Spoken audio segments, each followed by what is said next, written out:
नमस्कार, आदाब, सत श्री अकाल, वेलकम, सुस्वागतम। आप सभी दोस्तों का हार्दिक अभिनंदन है आपके अपने यूट्यूब चैनल स्टडीअड्डा पे। तो पिछली क्लास में हमने आप लोगों को प्रोज से जो है ऑब्जेक्टिव क्वेश्चन कराए थे। जो भी प्रोज के महत्वपूर्ण ऑब्जेक्टिव क्वेश्चन थे वो आप लोगों को कराए थे। आज की क्लास में हम आप लोगों को पोएट्री के जो है ऑब्जेक्टिव क्वेश्चन कराने वाला हूँ। तो आप लोग वीडियो को जो है पूरा अंत तक अवश्य देखें। जो भी कक्षा 10 के विद्यार्थी हमारे साथ जुड़े हुए हैं वो सबसे पहले वीडियो को अपने दोस्तों को शेयर कर दें, और चैनल पे नए हों तो सबसे पहले चैनल को सब्सक्राइब अवश्य कर लें, बेल आइकन को प्रेस कर लें ताकि जो नया वीडियो आएगा आप लोगों को आसानी से मिल जाएगा। तो देखिए, इसमें पोएट्री सेक्शन से आप लोगों को एक स्टेंजा देखने को मिलेगा। ठीक है, जैसे ये स्टेंजा दिया हुआ है 4 लाइन का।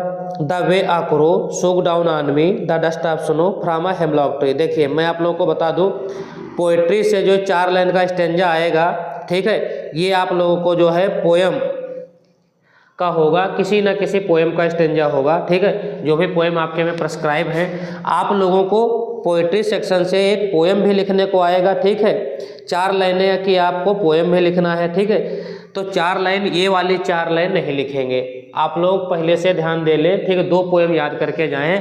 हो सकता है जो आप याद करके गए, जैसे ये 4 लाइन याद करके गए, ये पेपर में आ गई, स्टेंजा बेस्ड क्वेश्चन इसमें से दे दिया गया, तो आपको अब ये नहीं करना है, तो आपको कोई दूसरी पोएम याद करना है। तो मैं पहले बता दूं आप लोगों को, 2 पोएम याद कर लीजिए। ठीक है, 2 पोएम आप लोग याद कर लीजिए 4-4 लाइन की।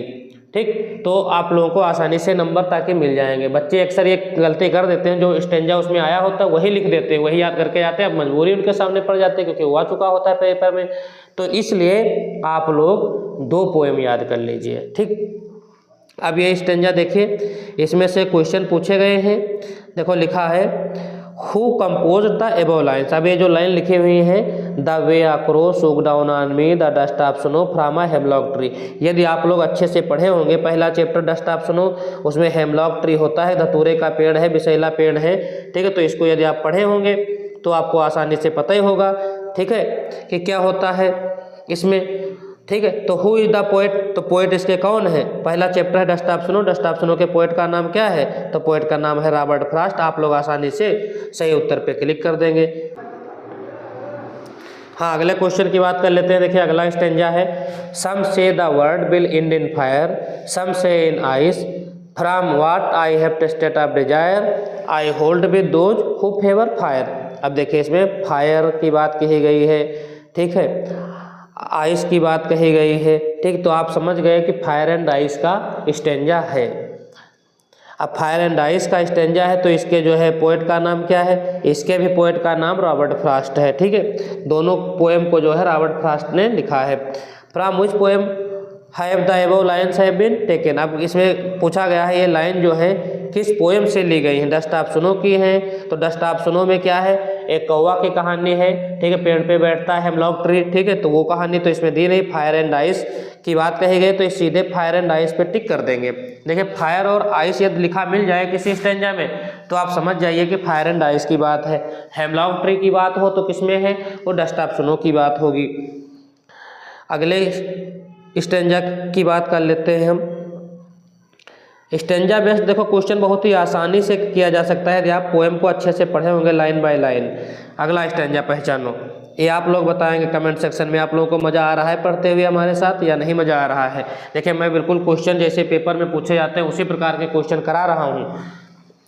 Stanza, he stalks in his vivid stripes, the few steps of his cage, on pads of velvet quiet in his quiet rage. देखिए, मैं जुगाड़ भी बताता हूँ आप लोगों को, कुछ क्लू वर्ड बता रहा हूँ ताकि आसानी से परीक्षा में आप लोग पहचान सके।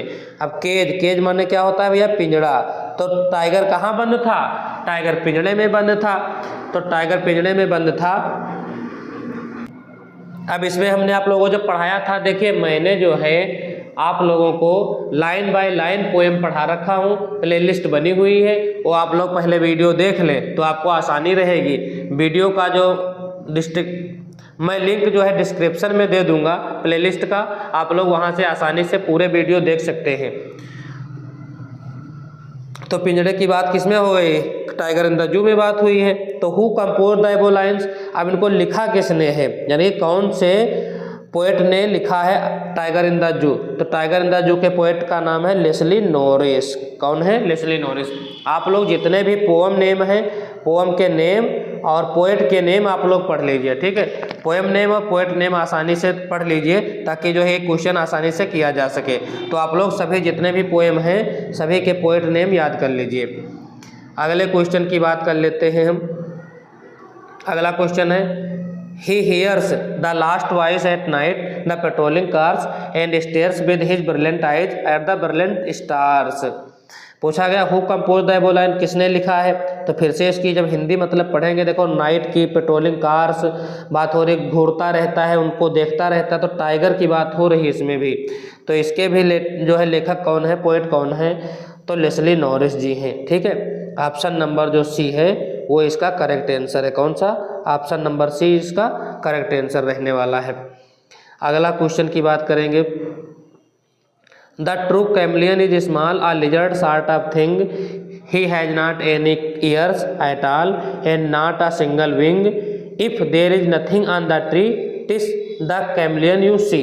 अब देखिए यदि पेड़ पे आपको कुछ ना दिखाई दे तो आप समझ जाइए क्या है वो कैमलियन है। गिरगिट, गिरगिट का है कि लिए फेमस है, रंग बदलने के लिए फेमस है, अपना कलर चेंज कर लेता है। जिस प्रकार के पत्ते वगैरह होते हैं, वातावरण होता है, उस प्रकार से ये अपना कलर चेंज कर लेता है, ठीक है। तो इसमें कैमेलियन की जो तुलना की गई है, कंपेयर की गई है, वो की गई है लिजर्ड से, छिपकली से की गई। किससे की गई? छिपकली के देखने जैसा होता है लेकिन थोड़ा बड़ा होता है गिरगिट, ठीक है। ये कलर चेंज करने के लिए ज़्यादा जाना जाता है। अगले क्वेश्चन की बात करेंगे। नाउ अब he senses first responsibility in a world of possessiveness, people will take balls will be lost always, little boy and no one buys a ball bag। अब देखिए इसमें बाल की बात हो रही है, खो गई है बाल उस छोटे बच्चे की, ठीक है। तो ये बाल वाला चैप्टर कौन सा है? The ball poem. He here stand for, इसमें ही किसके लिए आया है? ही यानी कि जिसका बाल खो गया है। तो बाल किसका खो गया है? उस छोटे बच्चे का बाल खो गया है, तो द बॉय के लिए आया है। ऑप्शन देखिए आथर के लिए आया कि ट्रेनर के लिए कि वाटरमैन, तो इनके सबके लिए नहीं है, ही का प्रयोग किया गया है द बॉय के लिए। जो टाइगर इन द जू था उसमें जो ही बात की गई थी, ही उसमें टाइगर के लिए आया था। ये भी मोस्ट इम्पोर्टेंट है chapter fog. The fog comes on little cat feet. Fog कैसे आता है? कोहरा आता है, जैसे छोटी छोटी बिल्ली जो होती हैं चुपचाप से आते हैं, उसी प्रकार से चुपचाप कोहरा आता है। It sits looking over harbour and city on silent haunches and then moves on. देखिए इसमें देखो क्वेश्चन है what does it refer to in the poem. अब इस पोएम में जो इट आया है, इट किसके लिए आया है? तो देखो जब इसको पढ़ेंगे तो आप जान जाएंगे। द फॉग, अब नॉन लिविंग थिंग्स होती है, नॉन लिविंग थिंग्स के लिए इट का प्रयोग करते हैं, तो फॉग के लिए भैया यहाँ पे इट का प्रयोग किया गया है। इट का प्रयोग किसके लिए किया गया है? तो इट का प्रयोग फॉग के लिए किया गया है। नेक्स्ट क्वेश्चन की बात करेंगे। The fog comes on little cat feet, वही स्टेंजा है। क्वेश्चन घुमा फिरा के पूछा गया है what does it refer to in the poem. It किसके लिए आया है? तो अभी मैंने बताया फॉग के लिए आया है, ठीक है। क्वेश्चन हमने आप लोगों को बता दिया, ठीक है। अब आप लोगों से आशा रहेगी, ठीक है, कि आप लोग वीडियो को पूरा देखने के बाद आप जो है एक प्यारा सा कमेंट अवश्य करेंगे वीडियो के नीचे। आप लोग डिस्क्रिप्शन बॉक्स में जो है लिंक मैंने लगा दिया है, आप लोग सभी वीडियो को देख लें जितने भी हैं, क्योंकि जो है डिटेल में मैंने उसकी समरी बताया है, सेंट्रल आइडिया बताया है। आप लोग यदि उनको देख लेंगे तो आपको पोएट्री सेक्शन से जो भी क्वेश्चन आएगा आसान लगेगा।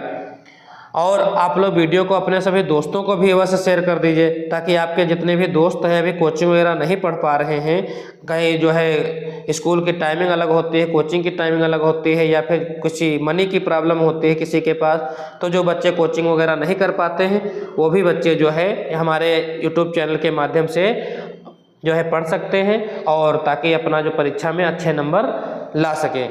तो वीडियो को जो है सभी दोस्तों को अपने शेयर अवश्य कर दीजिए। वीडियो पसंद आया हो तो वीडियो को लाइक करना ना भूलें। चैनल पे नए हो तो चैनल को सब्सक्राइब अवश्य करें, बेल आइकन को प्रेस कर लें ताकि नेक्स्ट वीडियो आप लोगों को आसानी से मिल सके।